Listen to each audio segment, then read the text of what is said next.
एक दिन तो हमें बोलने का अवसर भी नहीं दिया गया था।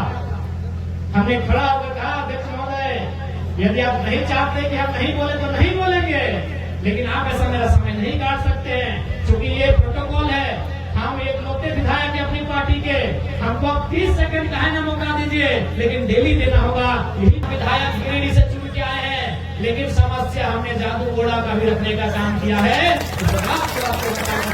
यह भी मांग किया है कि जो भी पुलिसकर्मी है या फिर जो भी सरकारी नौकरी करते हैं, आप उनको सिंहभूम वाला को गढ़वा भेज देंगे तो ठीक बात नहीं है। उसकी भी बूढ़ी माँ है, बूढ़े पिताजी हैं, उसका भी छोटा छोटा बच्चा है, तो ऐसा जगह उसको ड्यूटी दीजिए कि वो राज्य की भी सेवा करे और शाम को अपने माता पिता की भी सेवा करवाए। हमने इस बात को भी सदन में रखने का काम किया है। लोग का भी 1000, विधवा लोग को भी 1000 और जो बूढ़ा बूढ़ी लोग है उनको भी 1000, तो कम से कम उनका भी पेंशन 2,500 रुपया हो। ये संसद में हम उठाने का काम किए हैं, आगे भी करेंगे। और आज निसंदेह आपने जिस उम्मीद के साथ, भले हम गिरिडीह जिला से चुनाव जीत के आए हैं, हम जहां से विधायक बने हैं उस जिला का नाम है गिरिडीह, और आपके यहाँ से वो जिला कम से कम 200 किलोमीटर की दूरी में है। कोई बात नहीं, भले हम विधायक गिरिडीह से चुन के आए हैं, लेकिन समस्या हमने जादू घोड़ा का भी रखने का काम किया है।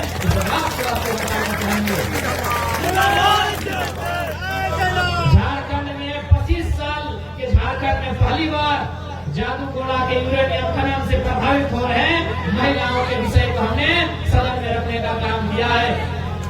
इसलिए आप मेरे अभिभावक, मेरे नौजवान भाइयों और मेरी माताएं, मेरी बहनें, मेरी दीदी लोग, आप निश्चित रहें। भले हम विधायक गिरिडीह जिला से चुन के आए हैं, भले हमारा घर धनबाद जिला है, लेकिन जब बात आएगी सिंहभूम की, हम जरूर आपकी आवाज बनने का काम करेंगे। इस बात में कोई कटौती नहीं होगी। इस बात को आज हम आपको कह के जाते हैं। आज देखिएगा, विधानसभा में जैसे ही हमारे बोलने का टाइम आता है, देखिएगा माननीय अध्यक्ष महोदय फला नहीं बोलते हैं कि जरा महोदय समय को देखिएगा। सबको मालूम है कि भाई इनको मौका मिलेगा तो फिर झारखंड में उथल पुथल हो जाए।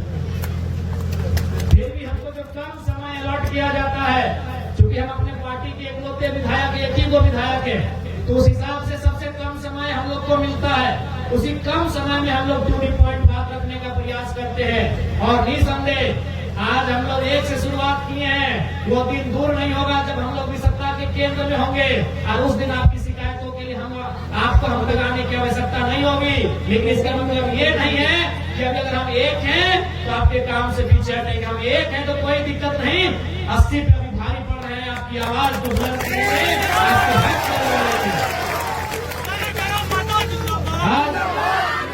यही नहीं, हमें जितने हमारे पुलिस भाई लोग हैं, जितने भी जवान हैं, आज इनको झारखंड में भर्ती भत्ता 4-4.5 हजार रुपया मिलता है। इनको उचित भोजन भत्ता भी नहीं मिलता है। हमने झारखंड के विधानसभा में दूसरे ही दिन कहा है कि पुलिसकर्मी जितने भी हमारे पुलिस हैं, उनको कम से कम बिहार के तर्ज पे 10,000 से ज्यादा भर्ती भत्ता देने का काम कीजिए। हमने ये भी कहा है कि अगर मुख्यमंत्री का परिवार है, अगर मंत्री का परिवार है, उनका बीबी है, बच्चा है, तो पुलिस कर्मियों का भी परिवार है। इसीलिए अगर कोई सिंहभूम का है तो उसकी नौकरी साहेबगंज में ना हो, उसकी नौकरी सरायकेला में हो, उसकी नौकरी पश्चिमी सिंहभूम में हो, पड़ोसी जिला में हो। हमने सरकार से यह भी मांग किया है। हमने सरकार से यह भी मांग किया है कि जो भी पुलिसकर्मी है या फिर जो भी सरकारी नौकरी करते हैं, आप उनको सिंहभूम वाला को गढ़वा भेज देंगे तो ठीक बात नहीं है। उसकी भी बूढ़ी माँ है, बूढ़े पिताजी हैं, उसका भी छोटा छोटा बच्चा है, तो ऐसा जगह उसको ड्यूटी दीजिए कि वो राज्य की भी सेवा करे और शाम को अपने माता पिता की भी सेवा करवाए। हमने इस बात को भी सदन में रखने का काम किया है।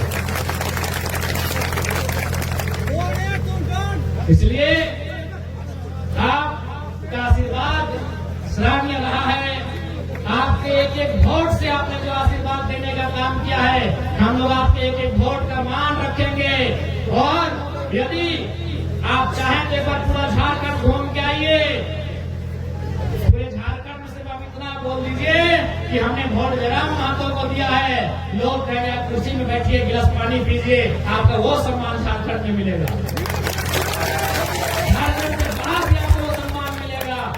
क्योंकि हमने आपको आपके वोट का, आप अपने वोट पे गर्व कर सकते हैं और हमने वो काम किया है, वो काम करने का प्रयास किया है कि आपने हमें जो वोट दिया है उस पर आपको गर्व कराएंगे।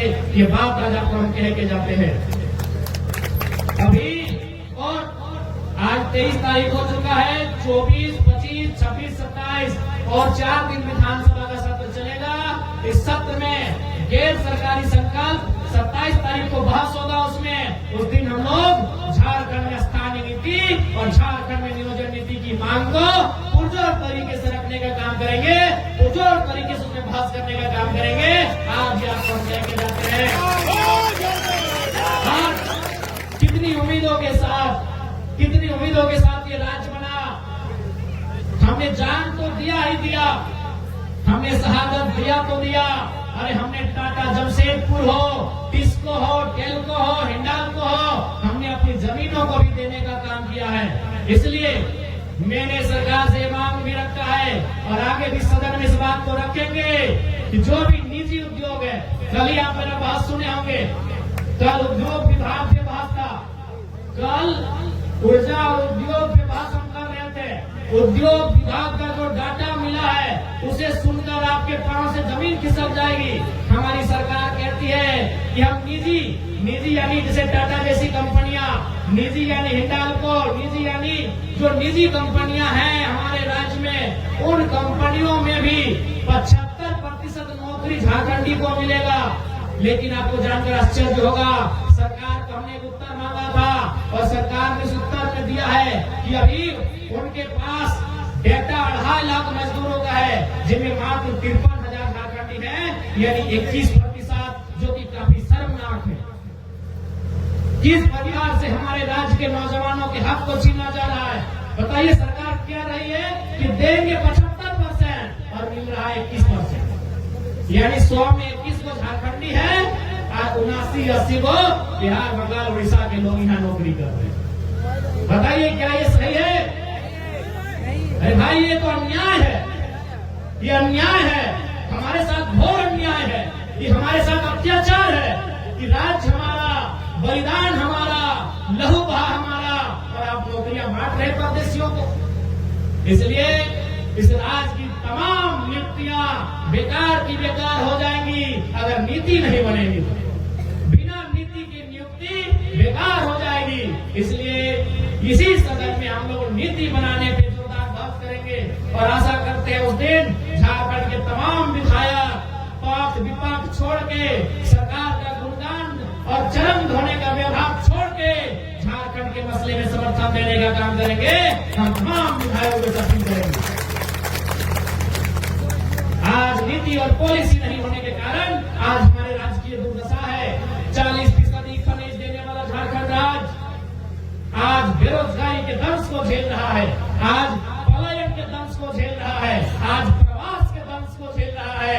इसलिए आज आवश्यकता अगर इस राज्य में है तो सबसे पहले इस राज्य को नीति बना के देना होगा। जब तक आप नीति देने में सक्षम नहीं है, यह राज्य बनने या ना बनने का कोई मतलब नहीं रह जाता है।